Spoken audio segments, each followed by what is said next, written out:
Great, the time has come for us to start writing some PHP.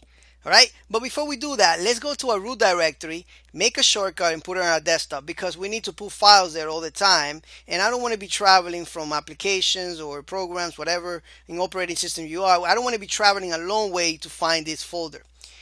We got to find this folder right now in Mac. If you are in a Mac, you can find it in your applications, in your XAMPP folder, and it's going to be htdocs. Okay, that's the folder that we are going to be placing our courses, course lectures and files. All that stuff is going to be right here. All right. Now for Windows users, go to your programs, go to XAMPP. In your C drive, you should find XAMPP.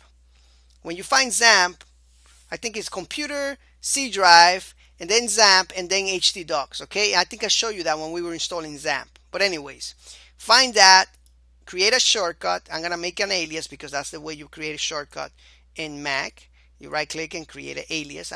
They name it differently. It's a whole different animal, right?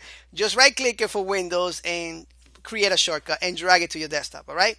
So now that we have this here, we can go ahead and just click it and go straight to our root directory, and this is where we're going to be putting all our files. So what I'm going to do right now is I'm just going to open our co-editor, just open it up, and of course we're going to have some files here, some default files, and I'm going to go back to the htdocs here. I'm going to right click it and I'm going to create a new folder called demo. This is going to be where all our files are going to be. All right, so we are going to drag this here, and now this is going to create, don't worry about that, going to create a new project for us. Here, all our files are going to be listed right here going down. I'm going to right click on this and I'm going to say embed. I'm going to make a new file called embed.php. Enter. Now, how do we start writing PHP? All right. Well, very simple. We have an opening tag just like HTML and a closing tag. This is the opening tag for PHP. Less than symbol, question mark, and then the keyword PHP. This is going to open PHP. It's going to let Apache know, hey Apache, right now, whatever you see after this, render it as PHP code. You know, PHP code here. And then when you finish your PHP code, your command, you need to close it with a semicolon. Very important. Every time you finish a command, you need to close it. You need to let PHP know that you are done with this command and that you might write other commands here. So this is what the semicolon is. I'm done with this command, PHP. That's it, Apache. I'm done with it. That's all it means. Now, this one here is the closing tag for PHP. All right. So if we don't have anything here, this would be the closing. Right there. Usually that's where you write it. You put it down all the way down. Then you write your PHP code here. And then you put the semicolon and you're done. And then you write some more PHP code down here with a semicolon. Semicolon means stop this command right here. And then you can write whatever other command after and close that command also. This one closes all the PHP commands. All right. And then after this goes HTML. So you can insert this in HTML right now, just the way it is. Another thing is that white space really doesn't matter in PHP. You can put all this in one line. You can bring this all the way down. You can put this code here, as long as you have a semicolon there. You're good to go. You can put that code like that. But of course, we're not going to do that because that looks bad, right? Just to let you know, that really doesn't matter. All right. Another thing is that you will see PHP code written like this. Let me just leave this there. You will see it. You will see it like this. That's a shorthand version, and you will see it like this. Right here, you will see it like this. All right, these are the formats that you will see PHP. This is bad form. The reason is even though it's easier to write it like this, not all computers, not all servers, all Apache servers would be turned on them. Would not be turned on them. You have to manually go to php.ini file and turn this on. So, for example, let's say you write a plugin for WordPress or Drupal when you become a programmer, right? And if you write it in this way, the people that have a server, they have Apache running, and if they don't have it turned on, this would not work.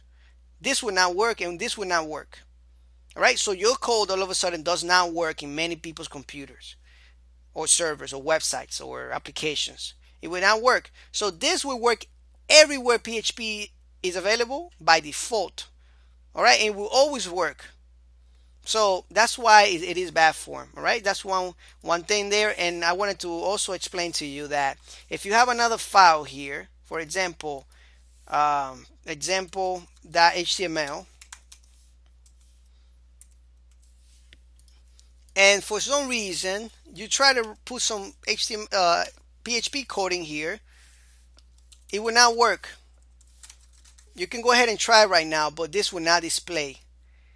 It will not render PHP since this does not have a .php extension. You see, Apache looks at this and says, you know what, this is HTML. Whatever is in this file is HTML. I'm not gonna even look for PHP. But when you tell Apache, when you put this extension here, .php, you're telling Apache that this file here might include some PHP. So be in the lookout for PHP, Apache. You will see something there. That's what you're telling Apache when you have a .php extension. All right. So always make sure that you put your .php extension if you want your file to actually work. All right. So now that we have that, how do we look at files, right? How do we see them on the screen? Let me write a simple function here in this embed.php here. And this is called an echo. This function here is going to print out text on the screen right now. It's going to say hello student. There we go. And if I can write it, and then we close it with a semicolon. Jeez, there we go. Save it. That's what it's going to do. This is going to echo. All right, it's going to print something out. We put it in double quotes, or we can put single quotes. That's how we write strings. All right, in strings I mean text, and that's the term that we use in programming, string. All right, and then we close it with a semicolon, and we close the PHP tags there. So I'm gonna click on this little icon here for those that have brackets, and as you can see there, we can see that it displays hello student.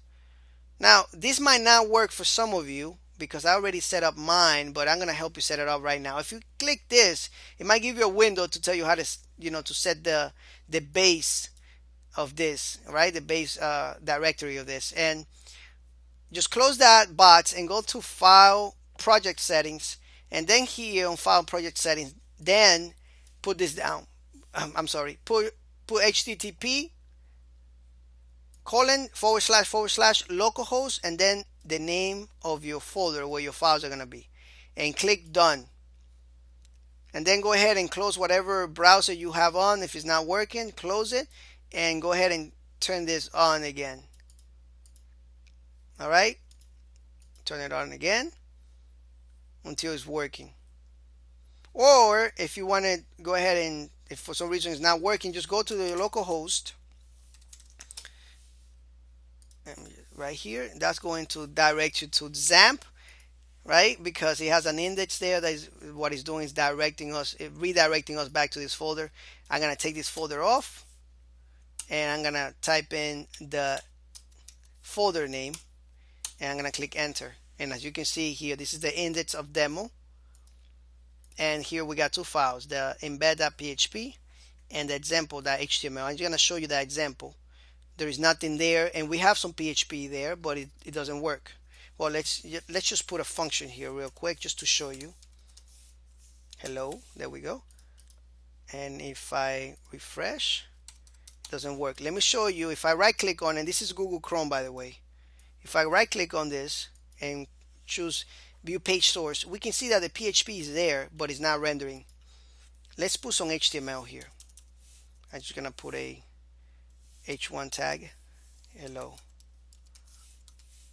All right, refresh, and we can see that that's working. Let's take out this view source. Let's open this in. Let's go to the demo there and go to the example.html, and we can see the h1, but if we right click on it and we check on view source, we can see the PHP is there, but it's not working. So it doesn't work with the .html. Make sure you have that .php in there. All right. Another thing that I want you to install if you're using brackets is an extension called Emmet, and this is really easy to install. Go to your file tab here, click on extension manager. Here we can install many different plugins for exactly for this code editor, and type in Emmet. All right. I already have it installed, so this is gonna be grayed out, but you're gonna have a little button like this here that's gonna say install. Just click it and it will install this automatically. The reason why I want you to install that is because it's gonna make you a better programmer. Let me tell you why. You're gonna be a lot more productive when you actually use this. Now that you have it installed, right, I want you to put an exclamation there with the shift key, and you press number 1 on your keyboard, and then after that exclamation there, you put your cursor here and you press on tab. Look at that.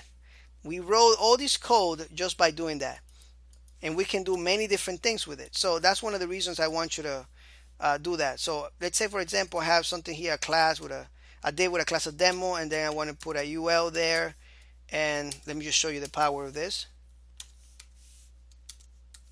You might think, what in the world is he doing? Well, look at this.